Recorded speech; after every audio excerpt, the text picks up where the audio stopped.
কিয়ামতের মাঠে আল্লাহ রাব্বুল আলামিন আদম আলাইহিস সালামকে ডাকবেন। আদম আলাইহিস সালামের নাম তো শুনেছেন, তিনি কে?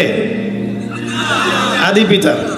তাকে কি কারণে সম্মানিত করা হয়েছিল বলেন? তাকে কি কারণে সম্মান দেওয়া হয়েছিল?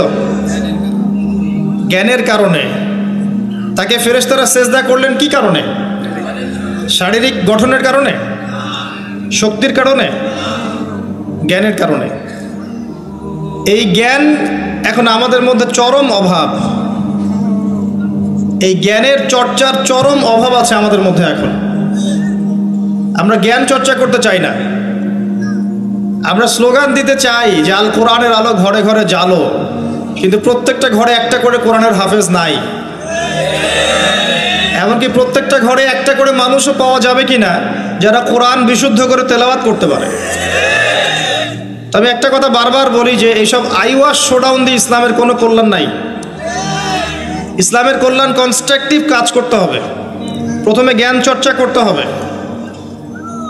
ক্লাসিক্যাল সাবজেক্টগুলো পড়তে হবে। ফর এক্সাম্পল কোরআন, অ্যারাবিক সাহিত্য, ফর এক্সাম্পল হাদিস, রাসূলের জীবনী সাল্লাল্লাহু আলাইহি ওয়াসাল্লাম, ফর এক্সাম্পল সিরাত, ইসলামের হিস্ট্রি, ইসলামিক ইকোনমিক্স, জিওপলিটিক্স, এবং আপনি যেখানে পড়ছেন সায়েন্স, আর্টস, কমার্স, এগুলো পড়বেন। পড়াশোনা করে জ্ঞান চর্চা করতে আমরা চাচ্ছি না, আমরা রাতারাতি ফল পেতে চাই। এই জন্য আইওয়াশ শোডাউনে বেশি ব্যস্ত থাকি। এগুলোতে ইসলামের কোনো খায়ের নাই, কল্যাণ নাই। আসেন, আদম আলাইহিস সালামকে আল্লাহ পাক ডাকবেন, ডেকে বলবেন তোমার সন্তানদের মধ্য থেকে জাহান্নামীদেরকে আলাদা করে দাও। আদম আলাইহিস সালাম বলবেন, হে আল্লাহ, কতজনকে আলাদা করে দেব?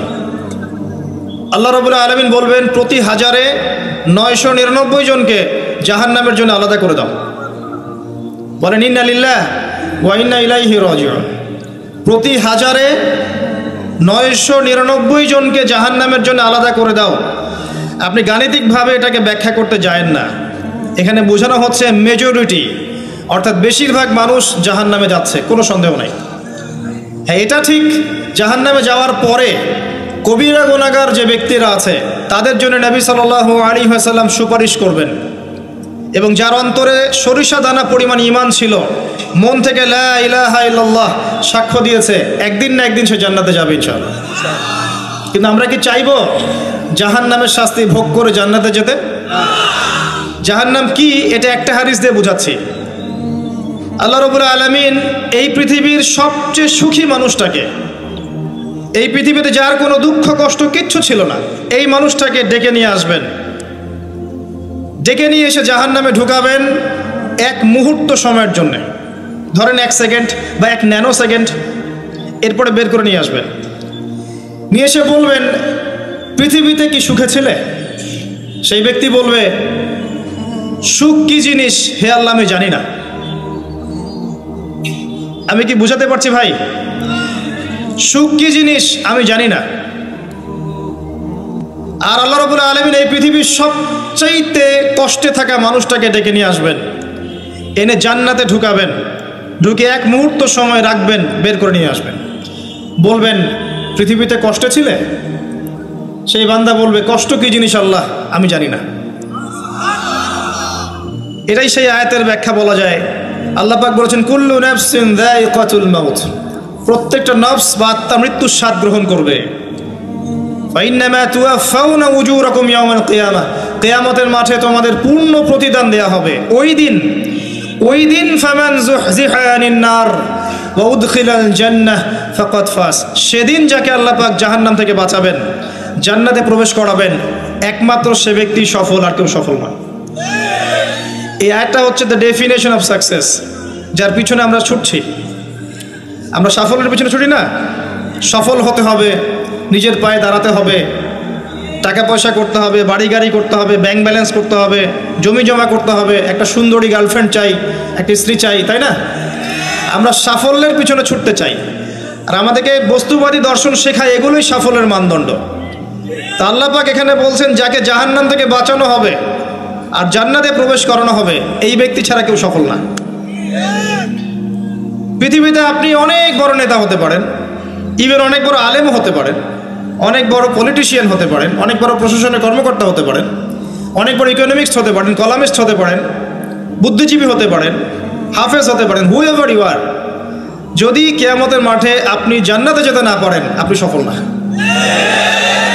আর পৃথিবীতে যে মানুষ মুদির দোকান করছে, ভ্যান চালাচ্ছে, রিক্সা চালাচ্ছে, বারবার সেলুনে কাজ করে, কৃষক কৃষি কাজ করে, যাদেরকে মানুষ চেনেও না, ইমান আছে, 5 ওয়াক্ত নামাজ পড়ে, ছেঁড়া কাপড় পরে থাকে, এত মান মর্যাদা নাই, ভাইরাল না, মানুষ চিনে না, গভীর রাতে তাহাজ্জুদ পড়ে, দেখবেন এই ব্যক্তি যদি কিয়ামতের মাঠে জান্নাতে চলে যায়, এই ব্যক্তি আমার চেয়ে সফল, কোনো সন্দেহ নাই। তো আমাদের দৃষ্টিভঙ্গি আগে চেঞ্জ করতে হবে, দুনিয়ামুখী দৃষ্টিভঙ্গি ত্যাগ করতে হবে, পরকালমুখী দৃষ্টিভঙ্গি দরকার। নবী সাল্লাল্লাহু আলাইহি ওয়াসাল্লাম সাহাবায়ে কেরামের ভিতরে এই পরিবর্তন নিয়ে এসেছিলেন, তাদেরকে আল্লাহমুখী করেছেন, আল্লাহমুখী। যখন তারা আল্লাহমুখী হয়ে গেছেন তখন দুনিয়া তাদের কাছে তুচ্ছ হয়ে গেছে, দুনিয়ার কষ্ট সহ্য করে নিয়েছেন, দুনিয়ার ভোগ বিলাস ত্যাগ করে দিয়েছেন, দুনিয়াকে সর্বোচ্চ প্রাধান্য দেননি, হাজত বা প্রয়োজন মনে করেছেন, দুনিয়ার সব কাজ করেছেন শুধু আল্লাহ সন্তুষ্টির জন্য। এবং আমি অনেক লেকচারে এটাও বলেছি যে আপনি দুনিয়ার প্রতিটা কাজ আল্লাহ সন্তুষ্টির জন্যই করেন, কারো কাছে কিছু পাওয়ার আশায় করেন না। যদি কারো কাছে প্রতিদান পাওয়ার আশায় দুনিয়ার কাজগুলো করেন আপনি কষ্ট পাবেন। কারো কাছে আশা করেন না, আল্লাহর কাছে আশা করেন প্রতিদান, আপনি কষ্ট পাবেন না ইনশাআল্লাহ। কারণ আল্লাহ ছাড়া প্রকৃত অর্থে আমাদের আপন বলে কেউ নাই, শুধুমাত্র আল্লাহই আপনার আপন, বাকিরা আপনার প্রয়োজন। মানুষ মানুষকে ভালোবাসতে পারে না, মানুষ মানুষের অবস্থানকে ভালোবাসে। এটা আপনারা হারে হারে ফিল করবেন যত দিন যাবে দেখবেন এটা আখিরুজ জামান, এটা আখিরুজ জামান, শেষ জামানা চলছে। এখন ফিতনাগুলো এমনভাবে পড়তে থাকবে যেন একটা মালা ছিঁড়ে দিলে পুঁথিগুলো যেমন টপ টপ করে পড়ে যায়, এইভাবে ফিতনাগুলো আসতে থাকবে। ওই হাদিসের দিকে আসেন, নবী সাল্লাল্লাহু আলাইহি ওয়াসাল্লাম বলছেন আদম আলাইহিস সালামকে ডেকে আনা হবে, বলা হবে তোমার সন্তানদের মধ্য থেকে জাহান্নামীদেরকে আলাদা করে দাও। আল্লাহ পাক বলবেন প্রতি 1999 জনকে আলাদা করে দাও, একজন জান্নাতে যাচ্ছে প্রতি 1000-এ। কিন্তু listen to me very carefully, কিন্তু আল্লাহ পাক সূরা নিসা একটা কথা বলেছেন, ইন্নাল্লাহা লা ইয়াগফিরু আন ইউশরাকা বিহি ওয়া ইয়াগফিরু মা দুনা যালিকা লিমান ইয়াশা। আল্লাহ রাব্বুল আলামিন তার সাথে শিরকের গুনাহ ছাড়া অন্য যে কোনো গুনাহ যাকে ইচ্ছা মাফ করতে পারেন, যে কোনো গুনাহ আল্লাহ পাক মাফ করতে পারেন শিরকের গুনাহ ছাড়া। আরেকটা গুনাহ আল্লাহ পাক ক্ষমা করবেন না, সেটা হচ্ছে বান্দার হক। বান্দার সাথে সম্পৃক্ত, কারো টাকা চুরি করেছেন, কারো জমি আত্মসাৎ করেছেন, কাউকে গালি দিয়েছেন, কারো প্রতি জুলুম করেছেন, কাউকে অন্যায়ভাবে মেরেছেন, ছিনতাই করেছেন, ইত্যাদি ইত্যাদি, যেটা অন্যের হকের সাথে সম্পৃক্ত। ধর্ষণ করেছেন, মানুষের সম্মানহানি করেছেন, কাউকে নিষ্পাপ কাউকে বিতর্কিত করেছেন ইত্যাদি। এই যে মানুষের সাথে জড়িত হক, এটা আল্লাহর কাছে মাফ নেওয়া যাবে না। কাবা ঘরের গেলাফ ধরে কানলেও কোনো লাভ নাই, ওই বান্দার কাছে গিয়ে ক্ষমা নিতে হবে। ভাই আমি আপনাকে গালি দিয়েছি, মাফ করে দেন। ভাই আমি তোমার টাকা চুরি করেছিলাম, এই নাও ফেরত নাও। বোন তোমার সম্পত্তি আমি দেই নাই, নিয়ে নাও। প্রতিবেশী তোমার জমি আমি নিয়েছি, নিয়ে নাও। এটা দুনিয়াতে করতে হবে। অন্যথায় পরকালে দেখবেন যে মানুষের সাথে জড়িত হকের জন্য মানুষটা দাঁড়িয়ে আছে। একজন ব্যক্তি উঠেছে, নামাজ রোজা হজ যাকাত সব নেকি নিয়ে উঠেছে, ওঠার পরে দেখছে সামনে অনেক মানুষ দাঁড়িয়ে আছে। কি জন্য দাঁড়িয়ে আছে? কারো টাকা নিয়ে শোধ করে নাই, কাউকে গালি দিয়েছে, কারো প্রতি জুলুম করেছে, কারো প্রতি অন্যায় করেছে, এরা দাঁড়িয়ে আছে, হক চাচ্ছে। তখন কিভাবে শোধ করবে? আল্লাহ পাক বলবেন তোমার নেকি ওদেরকে দিয়ে দাও। তখন শেয়ার রেটের মাধ্যমে নেকি চলে যাবে। কথা বুঝতে পারছেন? তখন আরো অত্যাধুনিক প্রযুক্তি থাকবে, নেকি কনভার্ট। আর নেকি দিতে দিতে যদি নেকি শেষ হয়ে যায়, তখন ওই ব্যক্তিদের গুনাহ তার আমল নামায় চলে আসবে। তারপর ওই ব্যক্তিরা জান্নাতে যাবে, এই ব্যক্তি জাহান্নামে যাবে। অতএব দুনিয়াতে মানুষের সাথে জড়িত কোনো হক রাখেন না। আল্লাহ পাক বলছেন শিরকের গুনাহ ছাড়া আল্লাহ যে কোনো গুনাহ মাফ করতে পারেন, আর এই যে কুফরি এবং মানুষের সাথে জড়িত হক আল্লাহ মাফ করবেন না। এখন আল্লাহ যদি শিরকের গুনাহ ছাড়া সব গুনাহ মাফ করতে পারেন, আর আল্লাহ পাক তো ওয়াদা করেছেন নবী সাল্লাল্লাহু আলাইহি ওয়াসাল্লামকে মেরাজের রাতে যে তোমার উম্মতের যে কোনো ব্যক্তি যদি শিরক না করে আমার সামনে হাজির হয় আমি তাকে মাফ করে দেব। একটা হাদিসে কুদসির মধ্যে এটাও আছে, হে আদম সন্তান, তুমি যদি আসমান এবং জমিন সমপরিমাণ গুনাহ নিয়ে আমার সামনে দাঁড়াও কিন্তু আমার সাথে কাউকে শরীক করনি, তাহলে আমি আল্লাহ তোমার সামনে আসমান জমিন সমান ক্ষমা নিয়ে দাঁড়াবো। আবার নবী সাল্লাল্লাহু আলাইহি ওয়াসাল্লাম সুপারিশ করবেন যার অন্তরে এক জাররা পরিমাণ ঈমান থাকবে তারা জান্নাতে যাবে। তাহলে কি কারণে 1999 জন মানুষ জাহান্নামে যাবে? উত্তরটা দেন দেখি। তাদের আমল নামায় কিসের পথ থাকতে পারে? কিসের? এটা বোঝার জন্য কি পিএইচডি করার দরকার আছে? এখন দেখেন, কিছু মানুষ আছে যারা বলছে যে ঈসা ইবনে মারিয়াম আল্লাহর সন্তান, নাউজুবিল্লাহ। এটা শিরক নয়? এবং তাদের সংখ্যা পৃথিবীতে 700-800 কোটির মতো, নাকি আরো কম বেশি হবে আর কি, যারা চলে গেছে, যারা আছে এবং যারা আসবে। কিছু মানুষ বলছে ওজায়ের আলাইহিস সালাম আল্লাহর সন্তান, নাউজুবিল্লাহ। এরা হচ্ছে জিউস যারা এখন প্যালেস্টাইন দখল করে আছে।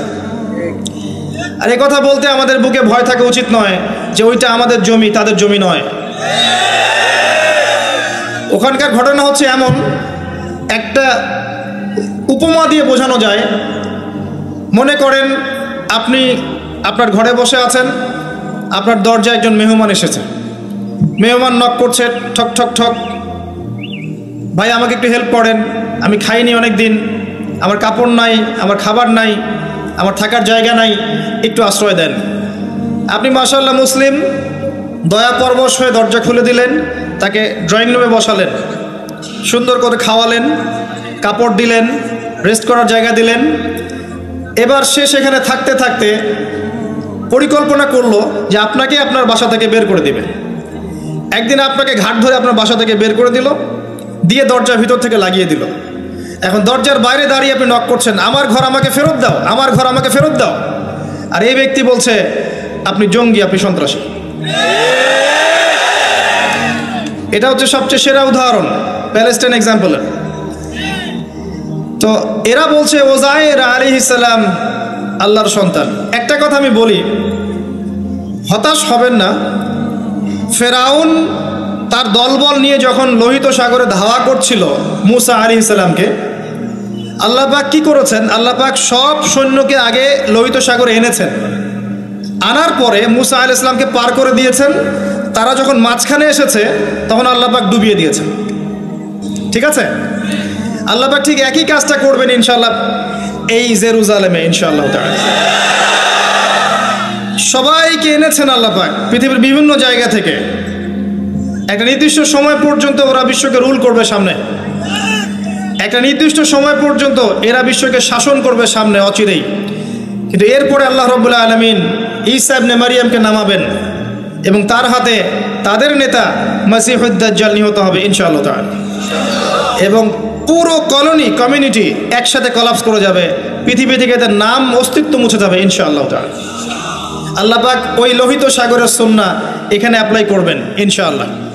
আল্লাহ পাক এই কারণে একত্রিত করেছেন, এটা আল্লাহ পাকের স্টাইল, সুন্নাহ। আসেন, এরা বলছে ওজাইর আলাইহিস সালাম আল্লাহর সন্তান। আবার দেখেন কিছু মানুষ বলছে আল্লাহকে পাওয়ার জন্য স্ট্যাচু ওয়ার্শিপ করা যায়, এরা হচ্ছে আল্লাহকে পাওয়ার মাধ্যম। কিছু মানুষ বলছে কবরে সেজদা করা যায়, কবরে শায়িত ব্যক্তি আল্লাহর কাছে সুপারিশ করবে। কিছু মানুষ বলছে আল্লাহ ছাড়া অন্য কারো কাছে দোয়া করা যায়, তিনি অনেক বুজুর্গ ব্যক্তি ছিলেন, আমার দোয়া পৌঁছে দিবেন আল্লাহ পর্যন্ত। কিছু মানুষ বলছে আল্লাহ ছাড়া অন্য কারো নামে নজর করা যায়, জবাই করা যায়, কসম করা যায়, ইত্যাদি ইত্যাদি।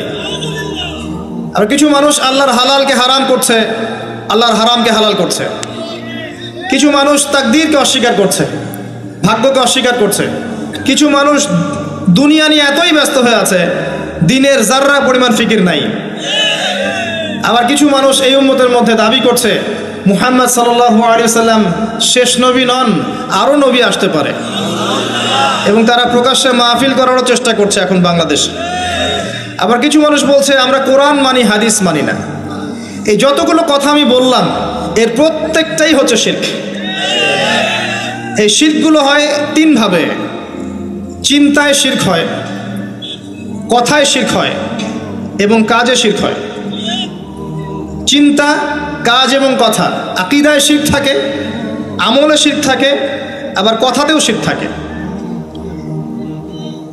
এই শিরকের পাপের কারণে আল্লাহ রাব্বুল আলামিন বেশিরভাগ মানুষকে জাহান্নামে দিবেন, বলেন নাউযুবিল্লাহ। কিন্তু কারো আমলনামায় যদি শিরকের পাপ না থাকে, শিরক থেকে তওবা করে যে কোনো পাপ নিয়ে সে কবরে যায়, 99% সম্ভাবনা আছে এই মানুষকে আল্লাহ পাক মাফ করে দিবেন। তাহলে আমরা আজকে এতটুকু শিখলাম, প্রথমে সবচেয়ে বেশি কেয়ারফুল থাকতে হবে শিরকের ব্যাপারে, সবচেয়ে বেশি কেয়ারফুল থাকতে হবে শিরকের ব্যাপারে এবং বেদাআতের ব্যাপারে। এটা কি জিনিস? বেদাআত হচ্ছে এমন জিনিস, মানে আমিলা আমালান লাইসা আলাইহি আমরুনা ফাহুয়া রাদ। নবী সাল্লাল্লাহু আলাইহি ওয়াসাল্লাম বলেছেন, কেউ যদি এমন কোনো কাজ করে ইসলামের মধ্যে যে কাজের পিছনে আমার কোনো দলিল নাই, প্রমাণ নাই, আমার পক্ষ থেকে কোনো আদেশ নাই বা নিষেধ নাই, কোনো হুজ্জত নাই, এটাই বেদাআত, প্রত্যাখ্যাত। মানে আপনার প্রতিটা কাজ হতে হবে শুধুমাত্র নবী সাল্লাল্লাহু আলাইহি ওয়াসাল্লামের সুন্নাহ মতো। এই জায়গায় নতুন কোনো পদ্ধতি চালু করলে আপনি বেদাতি হয়ে যাবেন। বেদাতির পরিণতি কি? তার সমস্ত আমলগুলোকে আল্লাহ পাক ধুলো বানিয়ে দিবেন। দলিল সূরা ফুরকান। সব কিছু বলার সময় পাচ্ছি না মাহফিলে। আরও কি? আরও আছে। বুখারী হাদিসে এসেছে, নবী সাল্লাল্লাহু আলাইহি ওয়াসাল্লাম হাউজে কাউসারের সামনে দাঁড়িয়ে থাকবেন এবং এই কাউসারের পানি যে একবার পান করবে কিয়ামতের মাঠে, সে আর কখনো পিপাসার্ত হবে না। নবী সাল্লাল্লাহু আলাইহি ওয়াসাল্লাম পানি পান করাবেন উম্মতকে, হঠাৎ পর্দা পড়ে যাবে। আল্লাহ নবী বলবেন, ইন্নাহুম মিন্নি, এরা তো আমার উম্মত। পর্দা পড়ে গেল কেন?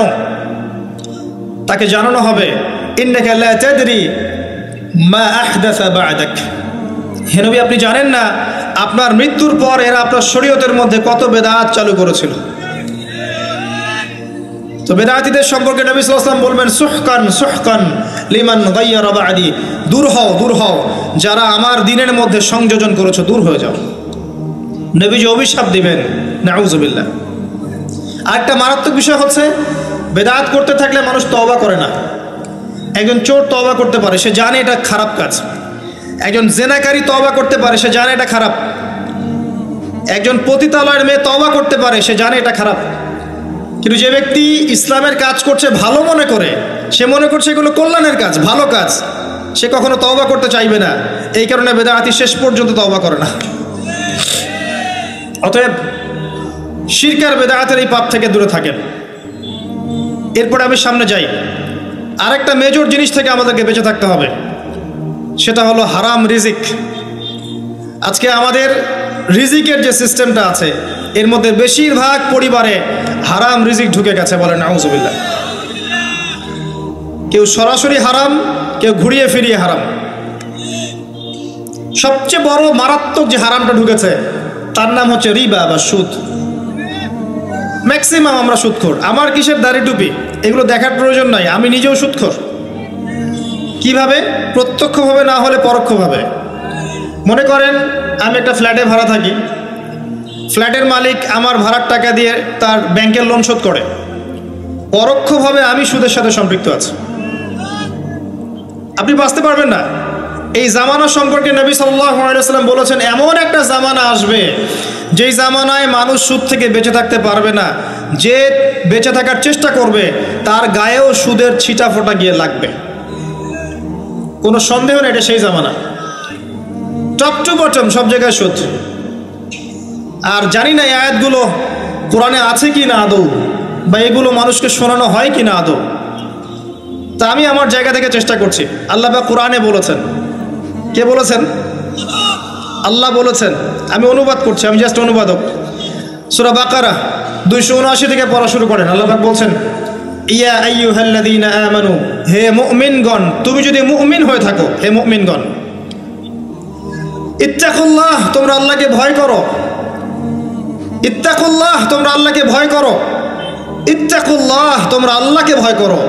ওয়াযারু মা বাকিয়া মিনার রিবা, সুদের অবশিষ্ট অংশগুলো ছেড়ে দাও। ইন কুনতুম মুমিনিন, যদি প্রকৃত অর্থে মুমিন হয়ে থাকো। ওয়া ইন লাম তাফআলু, আমি আল্লাহ বলছি তোমরা যদি এটা না করো, ফাযরু বিহারবিন মিনাল্লাহি ওয়া রাসূলিহি, তাহলে আল্লাহ এবং তার রাসূলের সাথে যুদ্ধের ঘোষণা শুনে রাখো। গো অ্যাহেড, এখন রাস্তা আপনার। আমি অনুবাদ করে শুনিয়ে দিয়েছি, আপনার কান পর্যন্ত পৌঁছে গেছে। এখন decision is yours, path is yours, choose your path. রাস্তা আপনার, আপনি ফিক্স করেন কি করবেন। যদি আপনি সুদ খান 1 নাম্বার, অথবা দেন 2 নাম্বার, 3 আপনি সাক্ষী থাকেন, 4 লিখে রাখেন, আপনি সমান পাপী। এই 4 শ্রেণীর মানুষকে নবী সাল্লাল্লাহু আলাইহি ওয়াসাল্লাম অভিশাপ দিয়েছেন, লাআনত করেছেন। আর নবী সাল্লাল্লাহু আলাইহি ওয়াসাল্লামের অভিশাপ নিয়ে যদি আমরা কবরে যাই, তাহলে মান নবিয়ুক উত্তর দিতে পারবো, এটা বিশ্বাস করা বোকামি। তার অভিশাপ নিয়ে যদি আমরা হাসরের মাঠে উঠি, হাউজে কাউসারের পানি পাবো, প্রত্যাশা করাটা বোকামি হবে। তার অভিশাপ নিয়ে যদি আমরা হাসরের মাঠে উঠি, তাহলে তিনি আমাদের জন্য সুপারিশ করবেন, এটা ভাবা বোকামি হবে। মেরাজের রাতে আল্লাহ রাসূল দেখে এসেছেন, 1 শ্রেণীর মানুষকে রক্তের নদীতে ফেলে মাথা ফাটিয়ে দেওয়া হচ্ছে। নবী জিজ্ঞাসা করলেন সাল্লাল্লাহু আলাইহি ওয়াসাল্লাম, এরা কারা হে জিবরাইল? জিবরাইল আলাইহিস সালাম বলেন, এরা আপনার উম্মতের সেই সব ব্যক্তি যারা ছিল সুদখোর, যারা সুদের মধ্য দিয়ে মানুষের রক্ত চুষে খেয়েছে। আজকে রক্তের নদীতে এদেরকে ফেলে মাথা ফাটিয়ে দেওয়া হচ্ছে। কি করবেন আপনি ফিক্স করেন। ইসলাম তরবারির জোরে ছড়ায় নাই। আমি আপনার গর্দানে তরোয়াল ধরে বলবো না যে সুদ ছেড়ে দেন, বলবো? কেউ বলবে না। ইসলাম এভাবে ছড়ায় নাই। ইসলাম সৌন্দর্য দিয়ে ছড়িয়েছে, সুন্দর উপদেশ দিয়ে ছড়িয়েছে। উদউ ইলা সাবিলি রাব্বিকা বিল হিকমা ওয়াল মাউইযাতিল হাসানাহ ওয়াজাদিলহুম বিল্লাতি হিয়া আহসান, এভাবে ইসলাম ছড়িয়েছে। ফাযাক্কির ইন নাফাআতিয যিকরা সায়াযাক্কারু মান ইয়াখশা, হে নবী আপনি উপদেশ দিন, যদি উপদেশ কাজে লাগে শীঘ্রই যারা আল্লাহকে ভয় করে তারা আপনার উপদেশ গ্রহণ করবে ইনশাআল্লাহ। ওয়ায়াতাজান্নাবুহাল আশকা, যারা পাপাচারী ফাসিক তারা উপদেশ গ্রহণ করবে না। ফাযাক্কির ইন্নামা আনতা মুযাক্কির, আপনি উপদেশ দিন, আপনি শুধু উপদেশদাতা। লাস্তা আলাইহিম বিমুসাইতির, আপনি কারো উপর দারোগা নন। এটা একজন দায়ীর কাজ, একজন আলেমের কাজ, এর বেশি কিছু না। আমাদের ম্যাক্সিমাম রিজিকের মধ্যে সুদ ঢুকে গেছে। হয় আমরা খাচ্ছি, না হলে দিচ্ছি, না হলে সাক্ষী থাকছি, না হলে লিখে রাখছি। আরেকটা কথা বলি, এই হাদিসটাও শুনে রাখেন। নবী করিম সাল্লাল্লাহু আলাইহি ওয়াসাল্লাম কার নবী? আপনার তো, আপনারই তো নবী। তিনি বলেছেন সুদের পাপের 73টা শাখা আছে। কতটা? যার সর্বনিম্ন শাখা হচ্ছে নিজের মায়ের সাথে জেনা করা। এখানে যদি একটা বিল্ডিং থাকে, যে বিল্ডিংয়ের মধ্যে মনে করেন কথার কথা না আউযুবিল্লাহ অনেক প্রস্টিটিউট মহিলা আছে, কথা বুঝতে পারছেন? এখানে আছে অনেক প্রস্টিটিউট মহিলা, যারা এখনকার ভাষায় সেক্স ওয়ার্কার্স, কারণ তারা যৌনকর্মী বলতে চায়, পতিতা শব্দ ইউজ করতে চায় না। তারা এটাকে একটা স্বীকৃতি দিতে চেষ্টা করছে আর কি। সেক্স ওয়ার্কার্স এটা একটা কাজ, নাউযুবিল্লাহ। এই কারণেই সমাজে বেশি বেশি মহামারী ছড়াবে। এই কারণেই সমাজে এমন কিছু পাপ ছড়াবে, এমন কিছু রোগ ছড়াবে যে এই রোগগুলো কখনো ছিল না ইতিহাসে। এই কারণেই হাদিসে এসেছে, শেষ জামানায় যখন অশ্লীলতা বেড়ে যাবে, বেহায়াপনা বেড়ে যাবে, নগ্নতা বেড়ে যাবে, তখন সমাজে বেশি বেশি এমন রোগ ছড়াবে যে এই রোগগুলো আগে কখনো ছিল না। মনে করেন এখানে এমন একটা বিল্ডিং আছে, সেখানে কিছু সেক্স ওয়ার্কার্স আছে, এখানে কেউ ম্যানেজার, কেউ কাজ করে, কেউ মনে করেন দারোয়ান, কেউ মনে করেন ডিলার এগিয়ে দিচ্ছে, কেউ মনে করেন যে ঘরে ঢুকিয়ে দিচ্ছে, ইত্যাদি ইত্যাদি। একজন এক সেকশনে কাজ করছে, অনেকটা কর্পোরেট সেকশনের মতো। এখন আপনি কি তাদের কারো বাসায় দাওয়াত খেতে চাইবেন? আপনি কি তাদের কারো উপার্জন খেতে চাইবেন? যদি এমন হয় এখানে সব সেক্স ওয়ার্কার্স নয়, সবাই আমাদের মা, নাউযুবিল্লাহ। শব্দটা প্রয়োগ করলাম আঘাত করার জন্য, কারণ নবীজি বলেছেন মায়ের কথা। মনে করেন এরা সবাই আমাদের মা, নাউযুবিল্লাহ। এখন কি আপনি এটাকে পছন্দ করবেন? এখানে যদি কেউ কাজ করে তার রিজিক খেতে চাইবেন? রিবার মধ্য দিয়ে আমরা এগুলো করছি, কোনো ফিকির নাই, যায় আসে না কাজ কারো কিছু, দিব্যি খাচ্ছে। যখন দেখবেন পাপ করতে করতে করতে করতে আমার মনের মধ্যে কোনো রিয়াকশন হচ্ছে না, তখন বুঝে নেবেন কলব মরে গেছে, ডিস্ট্রয়েড, ডেড হার্ট। হ্যাঁ, একজন মুমিনের পরিচয় হচ্ছে ছোট ছোট পাপ তার কাছে পাহাড়ের মতো মনে হবে, আর একজন ফাসিকের পরিচয় হচ্ছে বড় বড় পাপ তার কাছে মাছির মতো মনে হয়, তাড়ালেই চলে যাবে। আরও আছে, সহিহ বুখারীর একটা হাদিসে নবীজি বলেছেন, যে ব্যক্তি 1 দিরহাম সুদ খায় সে যেন 36 বার জেনা করেছে। একবার জেনা করার শাস্তি 100 বেত্রাঘাত এবং 1 বছরের জন্য বহিষ্কার, যেটাকে আমরা উস্কে দিয়ে এখন বলি কাছে আসার গল্প। একবার সূরা নূর পড়েন, সূরা নূরের প্রথম আয়াতগুলো পড়েন। যদি কেউ জেনা করে একবার 100 বেত্রাঘাত এবং 1 বছরের জন্য বহিষ্কার। আর যদি কোনো বিবাহিত ব্যক্তি করে তার শাস্তি হচ্ছে রজম, পাথর নিক্ষেপ করে হত্যা করা। আর 1 দিরহাম সুদ খেলে আপনি 36টা মেয়েকে রেপ করছেন। এবার চিন্তা করেন, এই শাস্তিগুলো যদি দুনিয়ায় কার্যকর না হয় এবং দুনিয়াতে যদি আমরা তওবা না করে যেতে পারি, পরকালে কার্যকর হবে কোনো সন্দেহ নাই। দুনিয়াতে শোধ করে যাওয়া ভালো পরকালের চাইতে। অতএব আল্লাহর ওয়াস্তে আমি হাত জোর করে রিকোয়েস্ট করছি, আল্লাহর ওয়াস্তে সুদ ছেড়ে দেন। ভ্যান চালায় খান, সবজি বিক্রি করে খান, একটা ছোট কাপড়ের ব্যবসা করে খান, একটা মাছের আড়ত করে খান, গবাদি পশু প্রতিপালন করে খান, কৃষিকাজ করে খান, আল্লাহর ওয়াস্তে সুদে যায় না।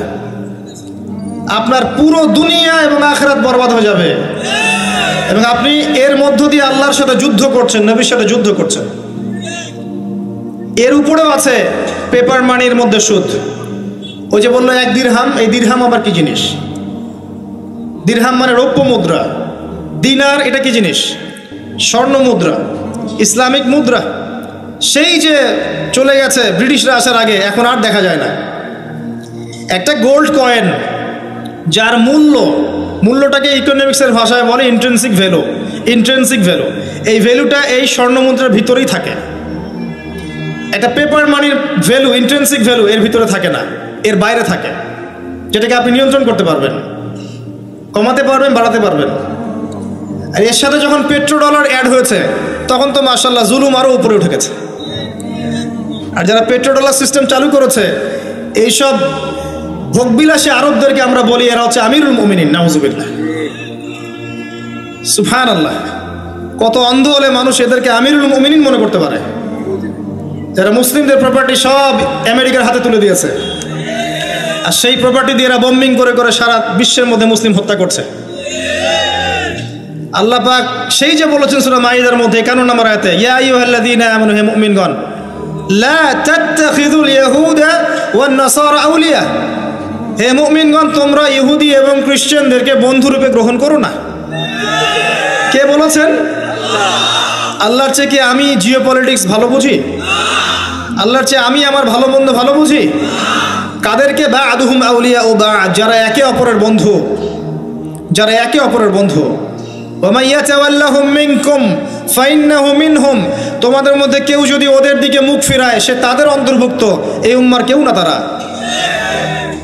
সে যেই হোক, বিশ্বের এইসব নামধারী মুসলিম কান্ট্রিদের চাইতে বাংলাদেশের পররাষ্ট্রনীতি অনেক ভালো আছে, 1000 গুণে ভালো আছে। কি মনে করেন আপনি? এসব ফাসেকা জালেমদেরকে আপনি আমিরুল মুমিনিন মনে করছেন? আল্লাহ পাক বোঝার তৌফিক দান করুন। আসেন, রিবার কথা বলতে গিয়ে কথাটা আসছি, ইন্ট্রিনসিক ভ্যালু বলে একটা বিষয় আছে।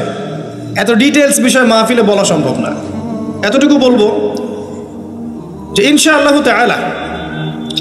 তাআলা আপনি যদি আপনার সম্পদকে সাস্টেইনেবল অ্যাসেটে রূপান্তরিত করেন, আগামী দিনগুলোতে আপনি ইনশাআল্লাহ জিতবেন, আদারওয়াইজ হেরে যাবেন। ফর এক্সাম্পল, আপনি যদি আপনার সম্পদকে জমিতে কনভার্ট করেন, গবাদি পশুর প্রজেক্ট করেন, আপনি যদি মাছের প্রজেক্ট করেন, ব্যবসা ইনভেস্ট করেন, বা কিছু গোল্ড রাখেন, কিছু সিলভার, কিছু আপনার রূপা রাখেন, ইত্যাদি ইত্যাদি, পরবর্তী সময়গুলোতে গিয়ে আপনার সম্পদের মান কমে যাবে না, ইনশাআল্লাহ বাড়বে। এটা আপনি সমস্ত সম্পদ যদি পেপার মানির মধ্যে রেখে দেন, আস্তে আস্তে আপনার সম্পদের মান কমবে। সামনে 10, 15, 20, 30 বছর পর আপনি সম্পদ হারাবেন। এর চেয়ে বেশি কিছু আমি বলতে পারবো না, বাকিটা আপনারা পড়াশোনা করে বুঝে নেবেন। যেটা বলতে চাচ্ছি, ইকোনমিক সেকশনে আমরা সবাই মোটামুটি হারামের সাথে সম্পৃক্ত। এর পাশাপাশি আছে আবার ঘুষ, আছে না? না দিলে চাকরি হয় না, সুবহানাল্লাহ। আবার অনেক আলেম ফতোয়া দিচ্ছে এখন, তুমি যদি যোগ্য হয়ে থাকো কিন্তু তোমাকে জব দিচ্ছে না, তাহলে তোমার জন্য ঘুষ দেওয়া জায়েজ। সুবহানাল্লাহ, কত ঘুরিয়ে ফিরিয়ে জায়েজ করছি আমরা, আল্লাহ ভালো জানেন। যে নিবে আর যে দিবে সমান অপরাধী দুইজন। একজন ব্যক্তি মাদক দ্রব্য সেবন করে, আরেকজন ব্যক্তি মাদক উৎপাদন করে, কেউ সেল করে, কেউ ডিস্ট্রিবিউট করে, সবাই অপরাধী না? এরপরে আবার আছে দেখবেন অন্যের সম্পদ আত্মসাৎ করা।